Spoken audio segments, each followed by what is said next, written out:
Halo guys, selamat datang kembali di Republik Rupiah. Gila, ada yang masuk top 3 lagi nih sejak 7 tahunan yang lalu. Kita lihat di CoinGecko, setelah BTC dan ETH, kalau kalian lihat bukan USDT atau Sol lagi, XRP balik ke top 3, hampir ke all time high lamanya 7 tahun yang lalu. Gara-gara dia naik harganya ini gila. Sebulan terakhir naik 370%, seminggu terakhir 75%, dan sehari terakhir 29%. Nambah 100 miliaran dolar lebih sebulan terakhir. Jadi FDV-nya kalau kita ngeliat itu lebih dari setengah FDV-nya Ethereum hari ini. Wah gila. Saya aja sampai gara-gara kepala nih, kayak kenapa aja kita nggak bahas. Karena pas hari ini kita mau edukasi juga tentang token seperti XRP, apakah bisa terbang sesuai prediksi yang kemarin saya lihat ada beberapa screenshotan dari TikTok itu luar biasa gila, sampai ribuan dolar. Jadi karena pasti ada pertanyaan kan tentang XRP nih, harganya kita lihat aja, harganya masih di $2. Ini kemarin sampai dikasih screenshotnya sama Eric Wall ya kan, harganya XRP $2. Soal $200 pasti masih bisa dong potensi terbang 100 kali lipat lagi kan. Nah hari ini kita bahas tentang unit bias. Oke, let's go.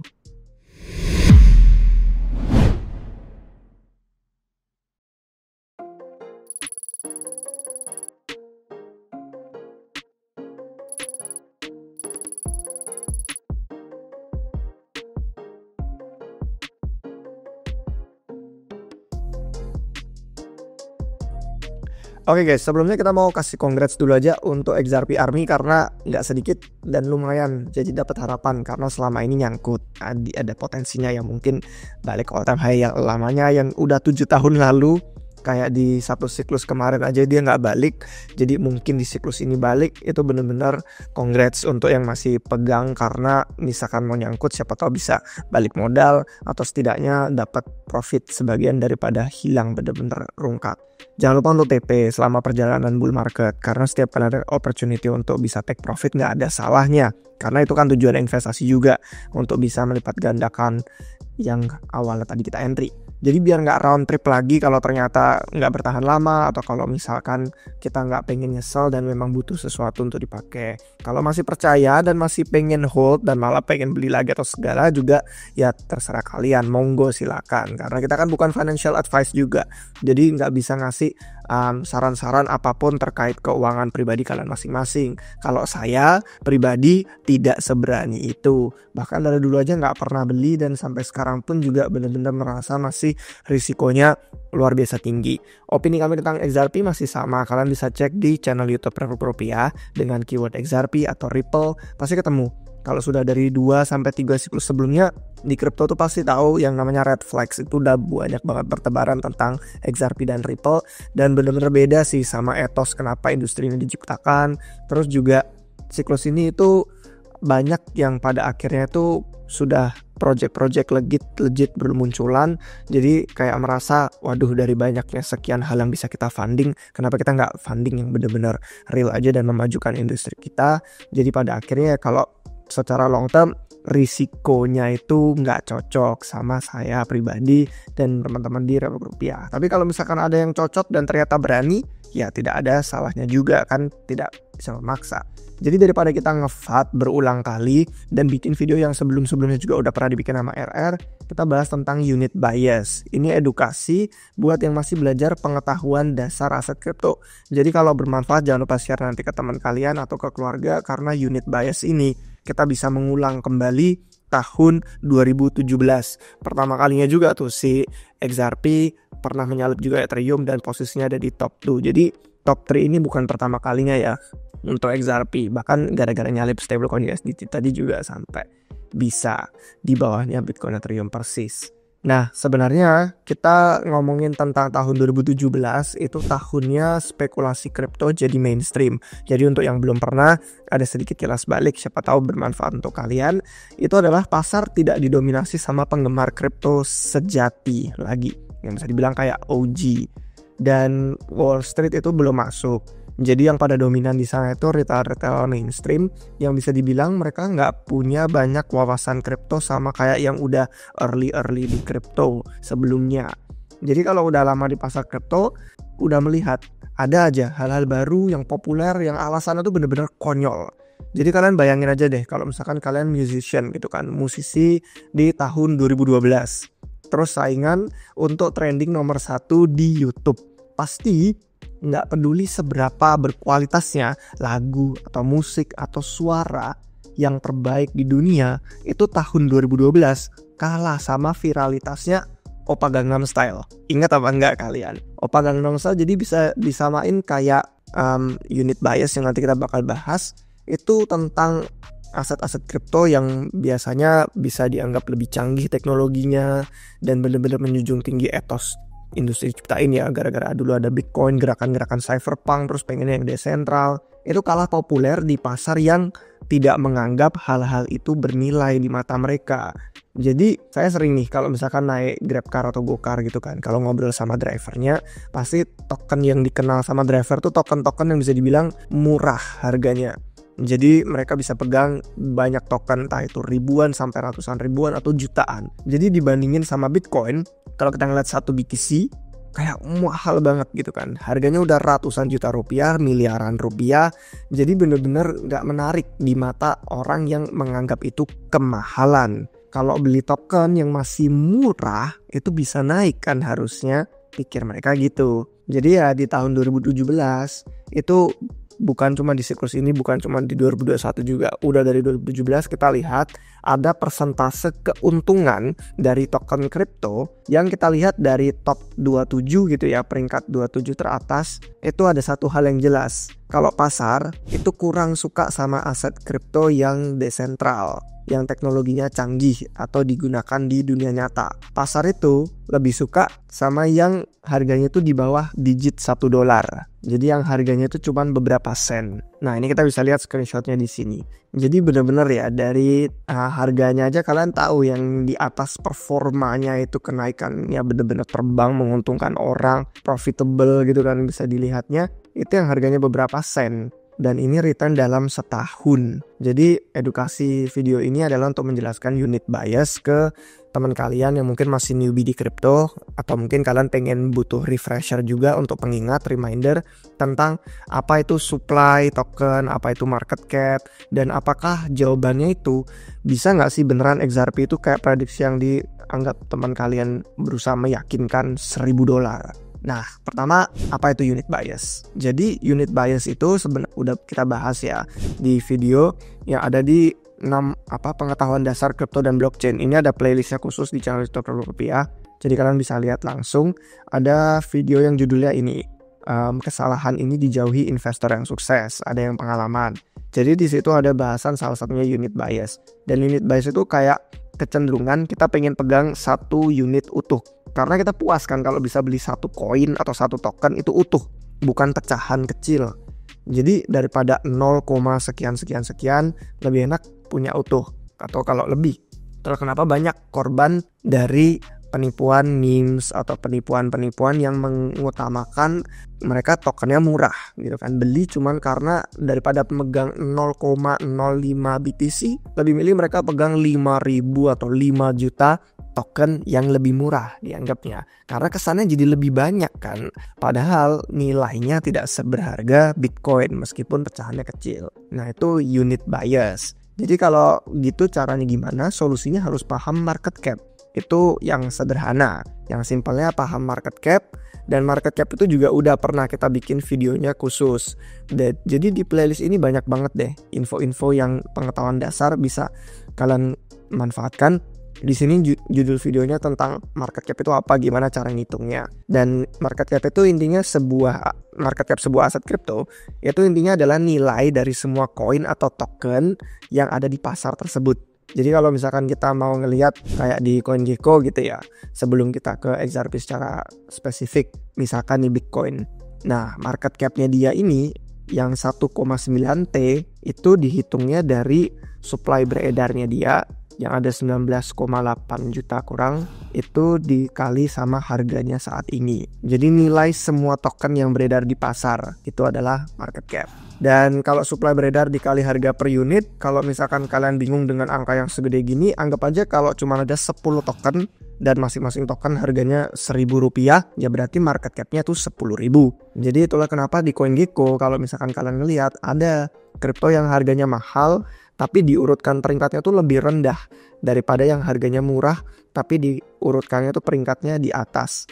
Kayak misalkan ini $48, lebih rendah dari yang harganya $1, lebih rendah dari yang harganya $2, kayak gitu-gitu. Karena ini mengurutkan ya berdasarkan market cap yang di sini.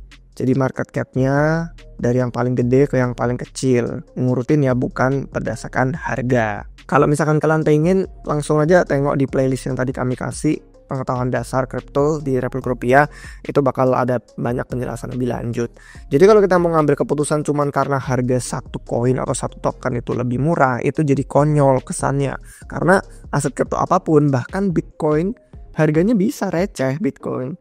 Kalau Satoshi Nakamoto tuh milih supply-nya bukan 21 juta, tapi 21 kuadriliun misalkan, atau 210 kuadriliun, 21 ribu. Jadi market cap itu bisa aja tetap sama, harganya bisa lebih murah, cuma tinggal disesuaikan aja supply-nya, dibikin lebih banyak di pasar.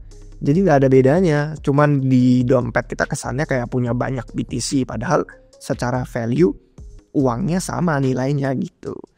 Jadi kalau kita ngelihat ya, cuman gara-gara retail itu suka dan cenderungnya itu kena sama unit bias, terjebak dengan unit bias, makanya bahkan dengan ETF spot Bitcoin aja ya, yang dijual sama BlackRock dan kawan-kawannya, itu bisa menarik investor entah yang boomer atau retail, karena pada akhirnya juga mereka melihat BTC misalkan satu share-nya itu $25, kesannya kayak wah bisa beli satu BTC cuma $25 gitu kan, padahal ya itu share saham ETF spotnya, bukan Bitcoin yang sebenarnya satu koin itu $96.900 pada saat video ini direcord. Jadi kalau kita lihat secara langsung berdampak akhirnya ke gerakan harga, dan mungkin sedikit menjelaskan alasan kenapa XRP bisa outperform yang kayak Ethereum, Solana, makanya sekarang jadi bertengger di top 3 dan dia di atasnya stablecoin sama USDT sama Solana sekarang. Bener-bener hampir balik lagi nih ke all time high-nya dia yang 7 tahun lalu. Kalau nggak salah itu di kisaran $3 ya, $3,4. Jadi cuman 28% minusnya sekarang, nggak sedalam koreksi waktu di siklus lalu. Kalau misalkan kita lihat sejak tahun 2017 itu sebenarnya XRP memang dipandang menarik karena dari antara aset-aset kripto jadul lainnya zaman-zamannya Bitcoin dulu, itu dia yang murah karena supply-nya 100 miliar. Jadi salah satu alasan dulu juga sempat nyalip market cap Bitcoin di 1 minggu itu pernah nyalip. Jadi di 2 siklus lalu, dan itu bertengger di nomor 2 di atas Ethereum. Jadi kayak makanya udah banyak deh yang bahas, kayak Ryan Selkis yang sekarang aktif banget politik di AS, tapi dulu pendirinya Messari, itu juga bikin blog tentang ICU XRP gitu kan. Dan yang dibahas itu gara-gara unit bias. Jadi akhirnya retail tertarik dan beli. Dan jumlah supply itu sebenarnya kalau kita mau bandingin yang tadi udah kita bahas, bisa ditentukan seenaknya gitu kan. Jadi nggak penting, kayak Satoshi Nakamoto bisa aja bikin supply lebih banyak, harga Bitcoin lebih murah. Ethereum juga kayak gitu, makanya dia nggak ada sampai puluhan ribu dolar daripada Bitcoin karena supply-nya lebih banyak. XRP jauh lebih banyak lagi. Jadi bayangin aja kalau semua aset kripto itu jumlah supply-nya sama, harganya berubah kayak gimana sih? Nah ini ada hitung-hitungan yang kita bandingin karena masih ngeliat siklus lalu kan. Hitung-hitungannya waktu ini tanggal 5 Januari 2017 maksud saya. Jadi lihat tuh, harganya Ripple itu bukan $1, $2, 0, berapa dolar, enggak, 14.481 kalau misalkan kita samain supply-nya dengan Bitcoin. Jadi semua aset kripto itu hitung-hitungannya sama. Ethereum udah $6.900 sebenarnya, nggak serendah 3.000 sekarang, itu yang pas tahun 2017 malah. Jadi dari sini kelihatan ya, jumlah unit altcoin yang harus kita pegang untuk setara dengan kalau misalkan kita beli satu Bitcoin itu jauh lebih banyak lagi sebenarnya, ya kan? Makanya unit bias jadi jebakan yang benar-benar kena tuh ke retail yang sebenarnya belum melihat lebih dalam lagi. Apakah yang saya beli beneran murah atau cuman kelihatan murah aja? Dan di 2 tabel ini perhitungannya sebenarnya bukan pakai market cap doang. Ada versi, kalau market cap kan supply yang ada beredar di pasar. Ada versinya lagi yang fully diluted valuation atau singkatannya FDV. Kalau FDV itu menghitung semua supply secara maksimum. Jadi bahkan yang belum masuk ke pasar nih, yang masih belum liquid, misalkan dipegang sama insider atau masih di lock atau belum dijual ke pasar, itu juga dihitung semua. Dan ini rekomendasi dari Eric Wall, OG Bitcoiner yang udah dari dulu mengajarkan cara perbandingan valuasi aset kripto. Jadi untuk investasi jangka panjang, lebih amannya bandingin valuasi sama Bitcoin. Dan kalau gini lebih enak daripada kita cuma ngeliat harga satu token. Atau kita ngeliat market cap gitu kan, peringkatnya. Oh kalau yang di bawah berarti peringkatnya bisa naik nih, enak nih, bisa terbang tinggi. Karena untuk dia berusaha ke peringkat atas, saya bisa untung banyak.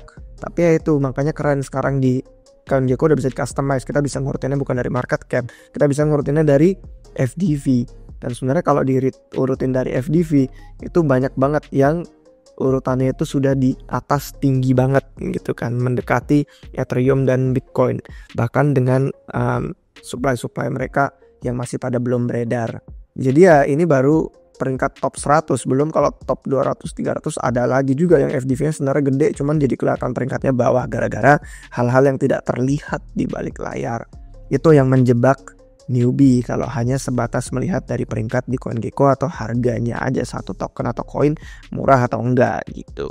Kalau kita benar-benar tahu kita masuk di valuasi berapa, itu sebenarnya jadi enak. Kita nanti paham kenapa kita rugi, kenapa kita kena risiko ini, kenapa ketipu, kenapa pada akhirnya cuman balik modal kok nggak untung 2x, 3x, 5x kayak yang diomongin orang-orang yang prediksinya tuh kayak terlihat menarik banget di media sosial.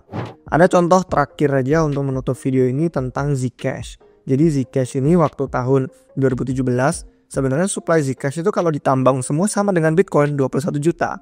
Cuman waktu tahun 2017 itu yang baru ditambang 3 juta aja supply-nya. Jadi yang beredar di pasar ya baru 3 juta itu.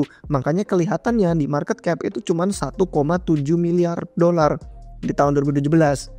Jadi kesannya kayak cuman 0,6%-nya market cap Bitcoin. Dan peringkatnya makanya 27. Peringkat yang jauh banget di bawah Bitcoin. Kesannya kayak bisa terbang tinggi nih ke Bitcoin.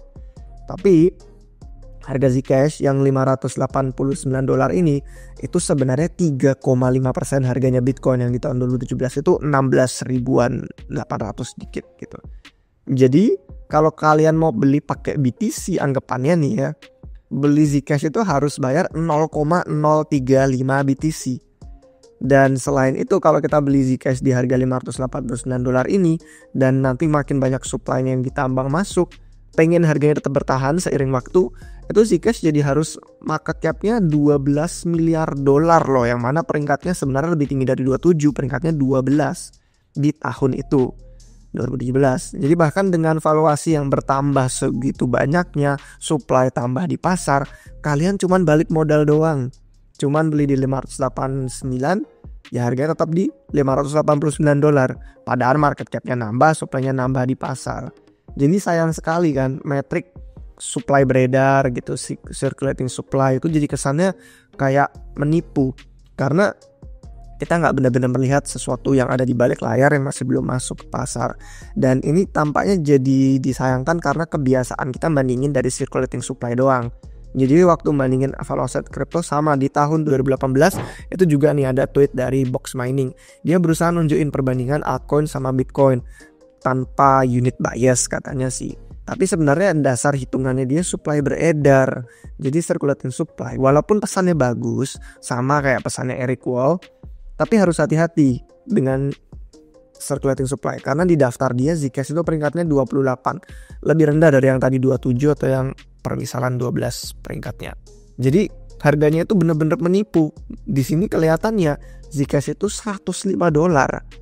Jadi orang mikirnya Zcash cuma 0,6% harganya Bitcoin, padahal realitanya harus bayar 0,035 BTC, 3,5%-nya untuk Zcash. Jadi intinya baik kita mau jadi investor jangka panjang, mau trader jangka pendek, itu nggak ada salahnya. Setiap preferensi orang beda-beda. Dan memilih aset kripto juga ya bebas sih karena ada alasannya masing-masing. Cuman kita bisa mengelola risiko lebih baik hanya dengan modal kalkulator sama logika. Jadi walaupun secara jangka pendek hitungan gini nggak penting karena kan semua orang nggak peduli, buktinya aja XRP outperform dan bener-bener yang kenaikannya tertinggi gitu kan sampai dia ke top 3. Jadi orang pasti untung, ada profitnya kalau bener-bener dia belinya dalam jangka waktu itu seminggu terakhir atau sebulan terakhir, jadi merasakan kenaikan itu. Cuman ya kalau yang udah nyangkutnya dari all time high sebelumnya kemakan gara-gara unit bias, sampai sekarang masih belum break even. masih belum balik modal, masih nyangkut duitnya karena belum balik ke all time high di orang-orang yang beli di pucuk itu. Jadi makan waktu lama memang untuk edukasi dan pemahaman tentang fundamental pasar kayak gini yang bisa lebih dipahamin orang itu pasti susah, makan waktu. Jadi semoga seiring berjalannya waktu kita bisa mulai dari diri sendiri, kita sebarin ke teman, ke keluarga, ajarin tentang supply, market cap. Jadi yang newbie di pasar kripto nggak bakal kemakan jebakan unit bias lagi. Jangan sampai rugi bandar cuman karena kemakan tokenomic yang sebenarnya bisa diubah seenaknya, seolah-olah sebuah aset yang murah digoreng lah sama influencer TikTok. Jadi itu guys untuk video hari ini, semoga bermanfaat. Kalau misalkan ada pertanyaan dan masih bingung, kalian bisa komen di bawah atau join ke Telegram, Discord, kita bisa ngobrol lebih lanjut tentang ini. Oke guys, sekian dari video hari ini. Kalau misalkan ada yang holder XRP, ada yang percaya, ada yang buy atau hold, ada yang kelupaan atau salah kata, misalkan bisa komentar di bawah aja, langsung sharing di sana. Sampai jumpa di episode yang berikutnya guys. Cheers.